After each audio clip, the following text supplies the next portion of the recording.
lo que está ocurriendo. Pero ahora vamos a hablar más de lo nuestro y vas a ver que tiene sus vínculos. Porque estamos en comunicación con Alejandro Crespo, que es el secretario general del Sindicato del Neumático, que están en una pelea durísima con las empresas del sector. Crespo, muchísimas gracias por atendernos. Aquí estamos Vilma Noche y Enrique Garrido. Hola, ¿cómo se encuentra? Buenas tardes. Bien, en líneas generales bien. Si no hablamos de política, bien. Pero después vamos a... ¿Cómo no vamos a hablar?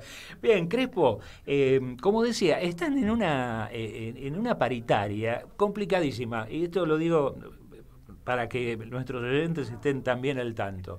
Ustedes ahora están en un periodo de conciliación, pero se han producido modificaciones, cambios en la economía, que me pregunto cuando termine el periodo de conciliación cómo van a volver, porque van a tener que renovar todo lo que le están reclamando a las empresas. En realidad...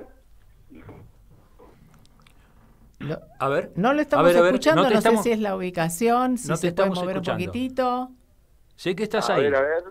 Ahora mejor. Ahí. Sí, en realidad lo que nos asombra en este país que estamos empezando a escuchar cosas tan irracionales, ¿no? Las empresas estaban ante la situación de esta devaluación. Sí.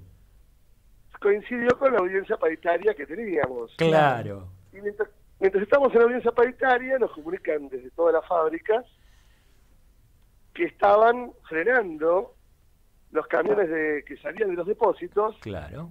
Para poder remarcar el precio de cubiertas. Claro. ¿Que subieron cuánto? ¿60%? ¿Cuánto subieron? ¿60%? Bueno, vienen subiendo, la verdad que hay cubiertas que desde el año pasado hasta aquí subieron un 200%. Claro, no, yo decía en las últimas horas. En las últimas horas lo que aplicaron primeramente fue un 25%, pero no saben hasta dónde va a llegar, porque todavía no le dieron esta orden a las comerías. Claro. Ya habían subido cuando pasó esto del 7,5 sobre la importación que interesan al país, habían hecho una suba similar, así que se va acumulando una cifra grande. Es decir, 60% es cuando lo calculan en los últimos meses, pero si uno se estira un poquito más, es mucho más la suba que ha tenido. Es decir, que no... Que, sí, le pelean, les están peleando los sueldos, pero ya los neumáticos los aumentaron. Claro, pero irónicamente no nos suben el salario, nos proponen una rebaja salarial porque para el primer trimestre, que es julio, agosto y septiembre, nuestra paritaria va de julio a junio, nos ofrecen 18%. Claro.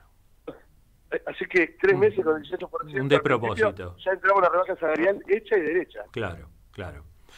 ¿Por qué estas empresas en particular, Bridgestone, Fate, Firestone, creo que es la otra, Pirelli, perdóname. Se ponen pero tan duras como lo están haciendo. Bueno, realmente en este momento es muy inentendible, porque las ganancias que han tenido el año pasado fueron por todos conocidas. Y es más, tenemos un gran conflicto, y posterior a ello aparecieron denuncias muy importantes sobre estas empresas. ¿Recuerdan lo de Prometheum, que le colocaron una multa de $20 millones por triangular las cubiertas de Italia, Brasil, Argentina y aumentar el precio de las mismas? Claro. Son ventajas con las que ellos cuentan, además. Claro, estuvieron trayendo, por ejemplo, Bridgestone, que es Firestone, digamos, la antigua Firestone, trajo $65 millones de cubiertas con dólar oficial y las vendió exactamente al doble. O sea, imagínense vendiendo 130 millones, el equivalente a lo que serían 130 millones de dólares, las ganancias que tienen solo por transportar la cubierta de otro país para acá. Ajá. En vez de producirla en el país con la materia prima que también la compraron a dólar oficial. Ajá. Con perjuicios también para las trabajadoras y trabajadores. ¿De qué salario estamos hablando para que nos ubiquemos en el sector, en tu sector, el de trabajadoras y trabajadores del neumático, Alejandro? Mira, una hora de un trabajador en una máquina como es una talonera, o sea, una persona que ya está fija, laburando bien en la fábrica Pirelli, cobra 1.200 pesos la hora. Ajá. Y si 1.200 pesos la hora tenemos, digo, para hacer la cuenta fácil en la mente, ¿no? Sí. Pensemos 183 horas, tiene las que uno puede trabajar por mes. Sí. Supongamos que sean 200 para hacer la cuenta fácil, 1.200, 240, menos los gastos sociales, el 20%, termina cobrando unos 190.000 pesos. Claro. Para una tarea, que también esto me interesa, Alejandro, por favor, porque yo he visto con interés cuando se habla de temperatura ambiente y otros asuntos que me llamaron poderosamente la atención. Es en qué condiciones trabaja un empleado o una empleada del neumático. ¿Cuál es su tarea? ¿Por qué se habla de temperatura ambiente? Me gustaría que nos cuentes eso para nosotros y para las oyentes y los oyentes y las oyentes. Bueno, en la fábrica Bristol, por ejemplo, hemos tenido una disputa con esa fábrica porque decíamos que tenían unas condiciones laborales realmente muy malas. La empresa se negaba a aceptarlo, hizo una inspección en el Ministerio de la Provincia de Buenos Aires, midió la carga térmica, la temperatura que hay al lado de las prensas, donde se cocinan las cubiertas, donde están los molinos, donde se mezcla el caucho con el resto de los químicos, por un proceso de fricción, por tanto larga calor, y el resultado le dio que según la 295 del 2003, la resolución que marca las reglas ergonómicas y de condiciones de trabajo, deberían trabajar 15 minutos por hora y descansar 45. ¿Y la realidad? ¿Y la realidad cuál es? La realidad es que solo van a comer una vez en 8 horas y es el único descanso que tienen, limitado a no excederse de 30 minutos. Es decir, que ese también es un asunto sobre el que hay que trabajar y pelear mucho, y no dudamos que vos lo hacés. Por supuesto que las condiciones de trabajo en una fábrica como es neumática, hay que pensar una cosa, hay varias industrias en el país, pero industrias como esta es una industria muy particular, porque recibe la materia prima pura, o sea, caucho, negro de humo, azufre, pasa por un proceso químico, luego por todo el proceso de máquinas, y después de trabajarse con 1.500 personas por fábrica, termina sacando una cubierta totalmente terminada. O sea, transforma la materia prima en una cubierta lista para la venta.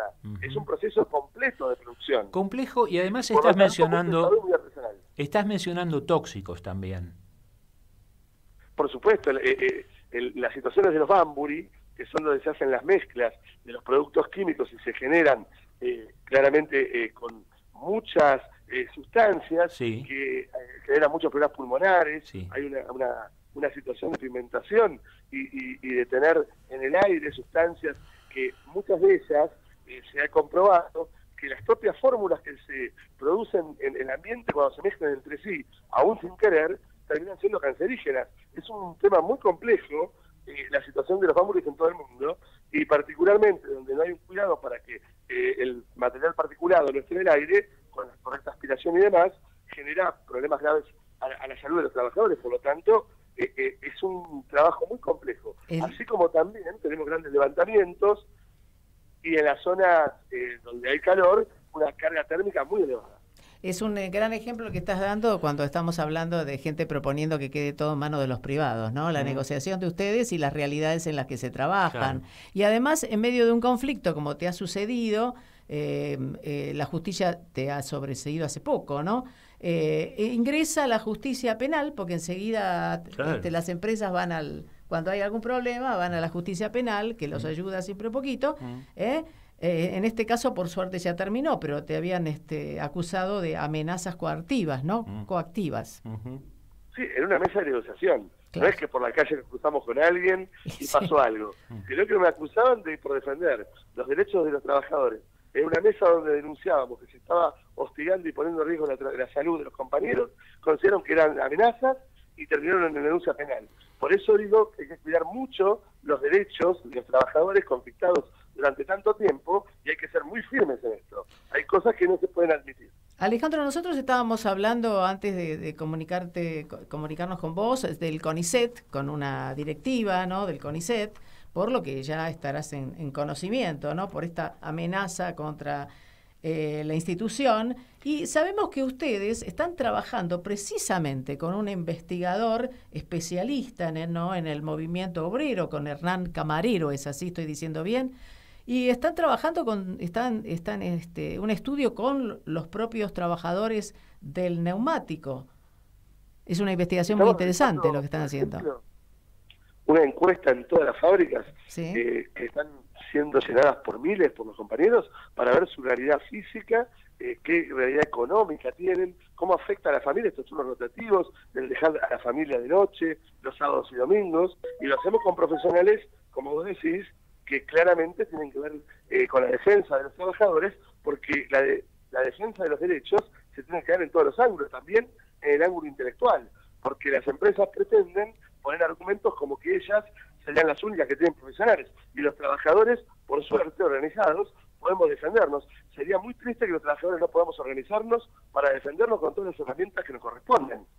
La investigación es sobre los efectos y las características que sufren los trabajadores por el pozo de atraso salarial, ¿es así? Es claro, específica. por supuesto, entendemos que es un nuevo fenómeno. El pozo del atraso salarial, nos referimos a una situación de angustia que viven los trabajadores, que luego de trabajar mañana, tarde y noche, 7 días seguidos, y literalmente, trabajan 7 días y luego descansan 2, y así van rotando, pero 7 días seguidos trabajan en el neumático, aún después de semejante sacrificio, en las condiciones que estamos discutiendo y hablando, no llegan a poder cubrir las necesidades de sus familias. Eso genera problemas físicos, mentales y una gran angustia. Bueno, con esto y con un investigador del CONICET trabajando con ustedes y especialista en el movimiento obrero, no, pero además se entiende que van a querer, ¿por qué van a atacar el CONICET, no? Mirá qué razón que tenemos allí. Estamos hablando de los logros y de los trabajos del CONICET y fíjate cómo le jugaría en contra a ciertos personajes, ¿no? Bueno, ¿cómo sigue esto, Alejandro, en el plano salarial? ¿Ves por qué me interesaba, ¿no?, que hablaras de estos temas? Porque no queremos quedarnos solo en el tema salarial, porque es lo que todo el mundo se entera de eso. Y detrás de eso hay algo mucho más complejo, que es la vida de las personas. Es más, bueno, antes de cerrar quisiera y de ir... y quería ir al tema de... Se nos cortó justito. Vamos a ver si nos volvemos a comunicar. Sí, pero estuvo interesantísimo. Interesantísimo porque la parte de los trabajadores que trabajan en eso que llamaba Banbury, ¿no? En la mezcla de los químicos. Yo no sé, le quería preguntar si está contemplado como trabajo insalubre. Sí, yo estaba pensando en la cantidad de horas también, ¿no? De trabajo. Qué fácil vos vas y te dice Bridgestone, sí, son 2,50. No, 2,50 no, me está matando el trabajo. Alejandro, estás ahí otra vez, ¿no? Así es. Sí, quería preguntarte, estas personas que trabajan así con los químicos, ¿está contemplado algo de trabajo insalubre ahí, algo así? En alguna fábrica tenemos un trabajo en 6 horas en algunos sectores, es realmente muy pobre, debería ser mucho más lo que se hace por las situaciones que tienen los compañeros, pero hemos heredado convenios colectivos muy complejos y se está trabajando mucho para cambiarlos. Yo creo que es una etapa donde el trabajo dentro de las fábricas necesita mejoras. Por supuesto no podemos ir a contramano y tener en estos momentos más ajustes a los trabajadores, porque imagínense en estas condiciones si se aumentan los ritmos de trabajo a placer de la empresa y las empresas solas son las que tienen que decidir cómo estamos adentro de una planta. De allí la importancia de la organización de todos los compañeros. Después de la conciliación, ¿qué es lo que viene? Yo creo que antes de que termine la conciliación tiene que haber un acuerdo. Si no es así, estaríamos ante un hecho totalmente irracional. Fábricas que ganan muchísimo dinero, una dilación en la respuesta hacia un justo reclamo de los compañeros, que lo único que pedimos es un aumento que tenga algunos puntos por arriba de la inflación que nos permite ir saliendo del pozo del atraso salarial. A empresas que han ganado muchísimo dinero y han tenido una suba del 200%, o sea, han triplicado el precio de las cubiertas en un año, y los trabajadores lo único que pedimos es tener una mejora que nos permita comprar un poquito más por mes cuando no nos alcanza en lo que estamos viviendo. Alejandro, te agradecemos mucho por habernos atendido, por contarnos lo que está sucediendo y por contarnos también, que nos interesa tanto, de qué se trata el trabajo, en este caso de trabajadoras y trabajadores del neumático. Muchas gracias y realmente muy agradecido porque se difunda la situación de los trabajadores, porque en el conocimiento también está para que este pueblo entienda la importancia que tienen los derechos de los compañeros y la lucha por ellos, y por supuesto que esa importancia hace que sea muy, muy fuerte la resistencia de los compañeros ante cualquier circunstancia que los gane. Que sigas muy bien y que todo salga bien. Suerte en la lucha. Hasta luego. Hasta luego. Bien, era Alejandro Crespo, ¿no es cierto, Vilma? Secretario general del SUTNA, Sindicato los trabajadores y trabajadoras del neumático. Del neumático de la Argentina.